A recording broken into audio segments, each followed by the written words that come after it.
WCBI News at 10 starts now.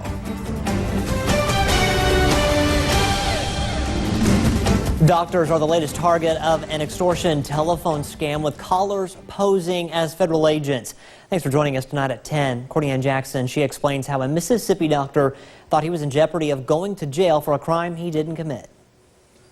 It's rare that staff would call Dr. Justin Turner out of an appointment like they did Thursday, but the call seemed urgent. Someone basically saying someone has been using your license number, and it's very serious, and that they're the DEA, which is the Drug Enforcement Administration. So I'm a little concerned now, especially with everything going on with the opioid epidemic. The DEA agent impersonator claimed Dr. Turner's information had become tied to a drug trafficking scheme. Saying, yes, we have you and your prescription with your license number, with your DEA number, with your signature. So he said, are you sure you're not aware? It's like, you have to be honest, like everything's being recorded. There's actually a warrant out for your arrest. Turner worries that it's a terrible yet plausible scenario for this reason. Unfortunately, plenty of physicians have gotten in major trouble because someone else took a prescription pad and went out and sold prescriptions, wrote prescriptions. It's not uncommon. The call goes on for more than an hour before the caller asked for money to help keep the news from going public. The caller requested a $26,000 security deposit. It was when Turner asked for documentation that he was convinced it was a scam. Another red flag, it was from a Gmail address. Just trying to serve people and do God's will, and wow, it's a lot of evil people out there. He's since realized there was a DEA alert about the scam, and the agency is asking others to report any instances like this. Courtney Ann Jackson, WCBI News. The Mississippi Department of Public Safety releases a bulletin advising law enforcement officers across the state to use caution and be on high alert when they're in the public. The warning comes just days after an officer-involved shooting in Memphis. The Gangster Disciples street gang have pledged to strike back against officers after the death of 20-year-old Brandon Weber, who was shot by U.S. Marshals earlier this week. Monroe County Sheriff Cecil Cantrell says his department is taking the threats very seriously. It makes you stop and think, what could happen, and that's what I tell the deputies, to really be careful and be very vigilant about what they're doing. Gang activity has always been around, and what it is, usually a gang is nothing but a hate group on a certain group of people. The Gangster Disciples are one of the 3 largest street gangs in Mississippi. Time now to toss things over to meteorologist Jacob Dickey to get a first look at our Friday night forecast. Hey there, Jacob. Hey Scott, nice and quiet on this Friday night. Really a great week of weather coming to a wrap. Temperatures is 72 in Starkville right now. Our dew points have slowly been climbing up. We're in the upper 50s and low 60s area wide. Doppler radar shows a few isolated showers off to our north and our west moving our way. We're too dry at the surface. I don't think we'll have to worry about that. We'll call it partly cloudy overnight tonight. Not quite as cool though. Our lows tonight in the middle 60s. Last night we were in the low to mid 50s, so a bit more warm, a bit more muggy out there. That humidity will continue to rise here over the coming day. By Saturday, with those south winds between 10 and 15 miles an hour, that will really climb. Summer is around the corner, so are some scattered storms. I've got the details on all of that coming up in just a bit. Pickens County Sheriff David Abston resigns from office in disgrace after pleading guilty to 2 federal charges. He made the plea deal in federal court. Abston pled to 1 count of wire fraud and 1 count of filing a false tax return. The longtime sheriff was originally indicted on 9 total counts.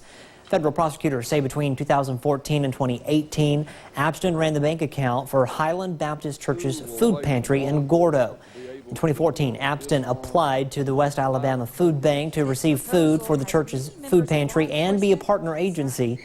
Investigators say that Abston used food meant for the food pantry to provide meals at the jail. Meanwhile, as sheriff, Abston received over $400,000 from the state and government entities to feed inmates. Now, under an old Alabama law, sheriffs could keep food allowance not used to feed inmates. However, prosecutors allege Abston never reported the additional income on his taxes. Abston must pay for or forfeit more than $57,000, but an exact total will not be determined until he's sentenced.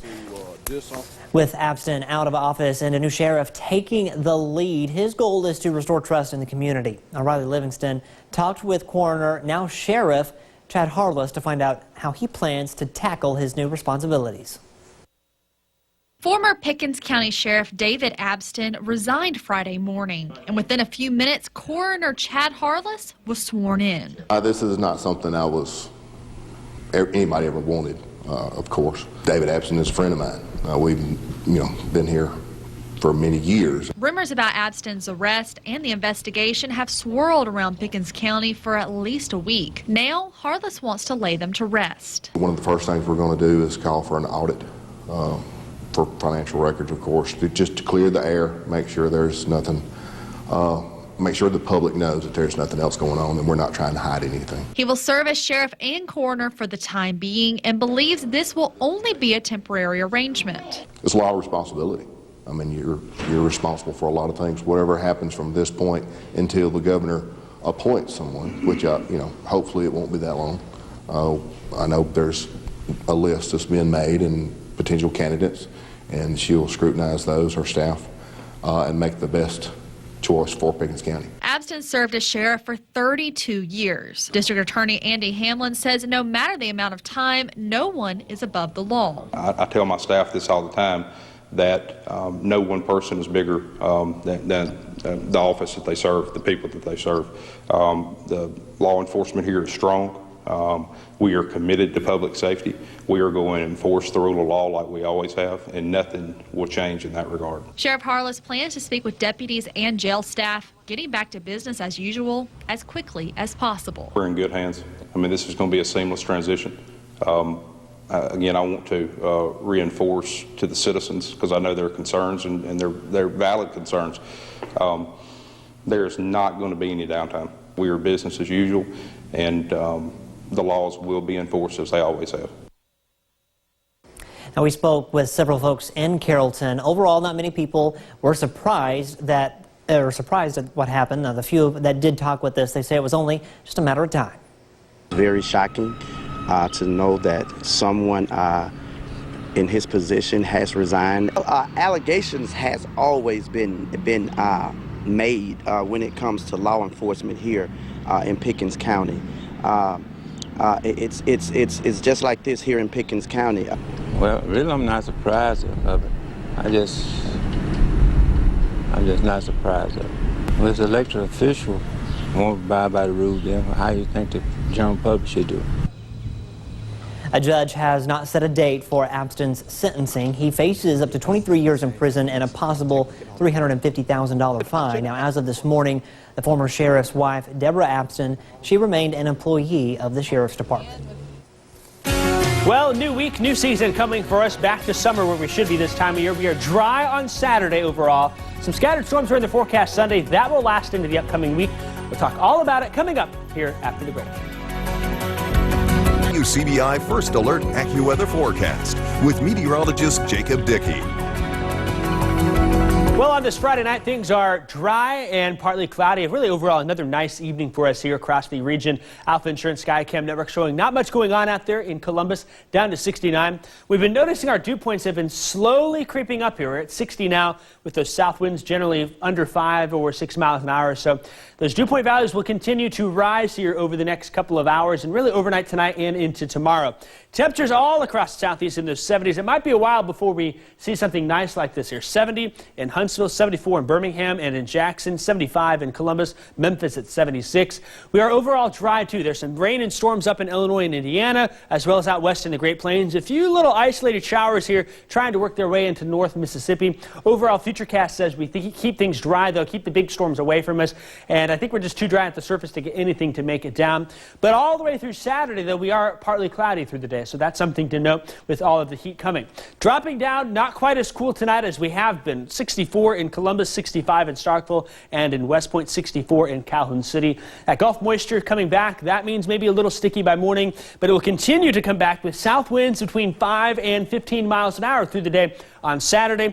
We'll climb up into the low 90s in the afternoon with that hot summer sunshine being back here in our region. 91 by 4 p.m. and still muggy as we head into Saturday night. 91 the high in Tupelo, Amory, Aberdeen, and in Houston. 90 in Bruce and in Water Valley. 90s all across the Golden Triangle, too. I've got 91 in Starkville, West Point, and in Columbus. 92 in Macon, 90 in Winona and in Eupora. West Alabama, warm, muggy, perhaps into the afternoon for us, too. 89 in Vernon and in Reform. 90 in Aliceville. Those south winds could gust up to 20 at times in the afternoon. Now, with that boundary eroding to the south there, with all of that Gulf moisture coming to the north, there's a stalling out front up north of us that will help mean that we get the chance for some scattered showers and storms. And these little disturbances will run along that there, meaning best chances seems to be those afternoon pop-up showers and storms. The best chance for rain really here for the next couple of days looks to come later on in the week here. And we see the temperature trend keeping that muggy humidity all the way through Thursday and likely beyond, back to that stagnant summer pattern that we're very used to here. And if you look overall then, seems like an inch to the north, maybe more, a little bit less to the south. Very pop-up and scattered in nature. So you could get a quick inch with any storms that form. Others of us, though, will likely see some dry time through that. So not a total washout by any means. You think that traditional hot, humid chance of some scattered afternoon storms starting on Sunday, lasting through the week there with those temperatures staying in the upper 80s. This is about the summer forecast we all don't really want, but we should be seeing this time of year. Columbus's annual Juneteenth celebration is officially underway. The two-day event features live music and, you guessed it, a whole lot of good food. Tonight's festivities are wrapping up, but you still have time tomorrow. Things will crank back up at 3 o'clock in the afternoon. Juneteenth celebrates the day African Americans got word of the end of the Civil War and the end of slavery in the United States. A camp in Tupelo is showing kids how far they can go if they dare to make the right choices. We have more when we come back. You're watching WCBI News at 10 with Scott Martin. A summer camp in Tupelo is teaching kids lessons about self-respect, healthy lifestyles, and making friends with law enforcement. Our Allie Martin checks in on Tupelo PD's DARE Camp. For the past 2 weeks, students from 4 elementary schools have been meeting every day for DARE Camp. They are all graduates of the 10-week DARE class. We talk about making good, healthy choices for themselves, how to stay out of sticky situations where people are using alcohol and drugs and tobacco, so that they can make a good, healthy choice for themselves not to choose to do that. And we talk about bullying. Campers also get to take part in activities and field trips. They visited the Tupelo Aquatic Center and the Orrin Dunn Museum. They went bowling and had a field trip to Bay Springs Lake. They also learned about the history of the Natchez Trace Parkway. Beautiful lawn, our beautiful wild animals. DARE Camp is also an opportunity for police to continue building bridges with young people in the community. Corporal Franklin says the soon-to-be 6th graders learn they can trust the police. It's very important that young people realize that we are fathers ourselves, we have families, and we care about people, the safety of people and their safety. And we try to encourage them if they see somebody or if they see a crime being committed or somebody being abused, that they can come to us and talk to us without any reprimand or without having to feel scared of the police. Students say the camp was a fun way to spend part of their summer break. What I like about DARE Camp is how we get to go on field trips and we get to meet old friends that we was with at school, and we get to meet new friends. I like when all of us, we get to play basketball, and Mr. Franklin teaches how to play basketball because some of us really don't know how. All of the DARE Camp supervisors are also school resource officers. In Tupelo, Allie Martin, WCBI News. Like everyone's having a lot of fun. And the good news, parents, the camp is free. Well, the Bulldogs are in Omaha, and so is our sports team. We catch up with them and check in on practice, fans, and all things Omaha when we come back.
WCBI sports coverage of the NCAA College World Series is brought to you in part by Bill Russell Ford, Prestige Farms, OCH Regional Medical Center, Advanced Medicine, Compassionate Care, Home Store Furnishings in Starkville, and Visit Columbus, the city that has it all. The greatest show on dirt begins this weekend in Omaha, Nebraska. One of the best tournaments in not only college sports, but all sports. Tom Ebel here for WCBI Sports, continuing our coverage of Mississippi State here in Omaha for the second straight year, pursuing the school's first ever national championship. We were able to catch up with Mississippi State with some BP and some stretching and some enjoying the TD Ameritrade Park experience. And so Mississippi State, this is nothing new to them.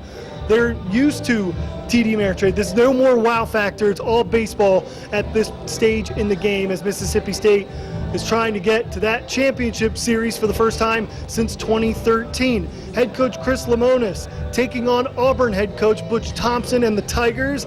Butch Thompson, a former Mississippi State assistant under John Cohen, and he's led the Tigers here to this point. The Aberdeen native spoke a lot about Mississippi State and how much it meant to him, but we'll have much more on that coming up on Sunday. But for the Bulldogs, head coach Chris Lemonis saying there's no more surprises, there's no more tricks in the bag after Mississippi State took 2 out of 3 against Auburn back in March. Head coach Chris Lemonis saying, hey, they watched that game against North Carolina where Auburn put up a 13 spot in the first inning, hoping that doesn't happen again. Watching that game, we were all sitting in our offices, and that was a long first inning. So it was we had one like that in Missouri a couple years ago that when we didn't have any pitching left, and I know in Butch's world, getting that big league was huge. And for the players who have already been here before, the Jake Mangums, Ethan Small, Jordan Westberg, Tanner Allen, you can go all up and down the lineup. This is almost the exact same team we saw a year ago here in the College World Series. They're confident. And why wouldn't they? They're 5-0 here in the NCAA tournament.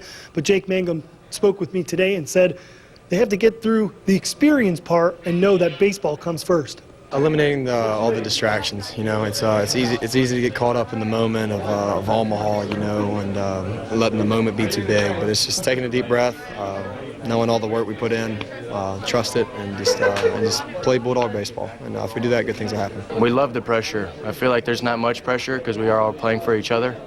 We go out there and fight for one another, and we know that if we play our brand of ball game, how good we are.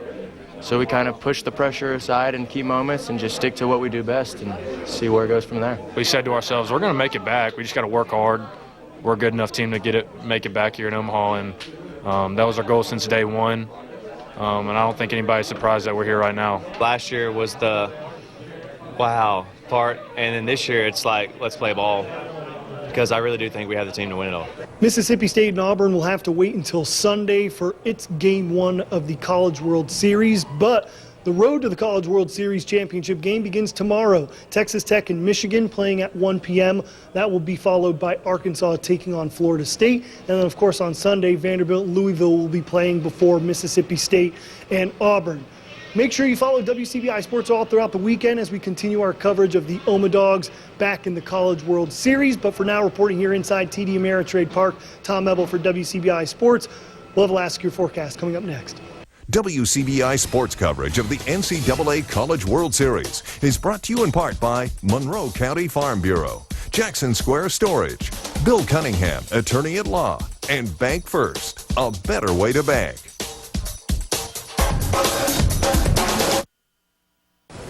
Well, Scott, if I had to take a guess on what you're going to do on your day off tomorrow, I would guess that you would stay inside.